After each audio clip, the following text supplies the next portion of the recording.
जर मी तुम्हाला सांगितलं की पॅलिएटिव्ह केअर म्हणजे हार मानणं नाही, तर गंभीर आजारातही चांगलं जगणं शक्य करणं आहे. तर आज आपण भारतीय पॅलिएटिव्ह केअर असोसिएशनच्या तज्ज्ञांसोबत पॅलिएटिव्ह केअर बद्दलचे गैरसमज आणि सत्य समजून घेणार आहोत. चला, सुरुवात करूया. चला, आता आपण पॅलिएटिव्ह केअर काय आहे ते सविस्तरपणे समजून घेऊया. सुरुवात मूलभूत गोष्टींपासून करूया. बरेच लोक पॅलिएटिव्ह केअर ऐकल्यावर लगेच आयुष्याचा शेवटचा टप्पा असा विचार करतात. हे बरोबर आहे का? हा सर्वात मोठा गैरसमज आहे आणि तो आधी दूर करणं गरजेचं आहे. पॅलिएटिव्ह केअर म्हणजे गंभीर आजार असलेल्या रुग्णांसाठीची विशेष वैद्यकीय काळजी.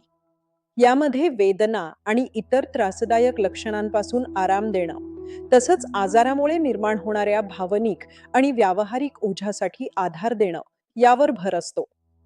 उद्दिष्ट असतं रुग्ण आणि त्याच्या कुटुंबाच्या जीवनाची गुणवत्ता सुधारणं.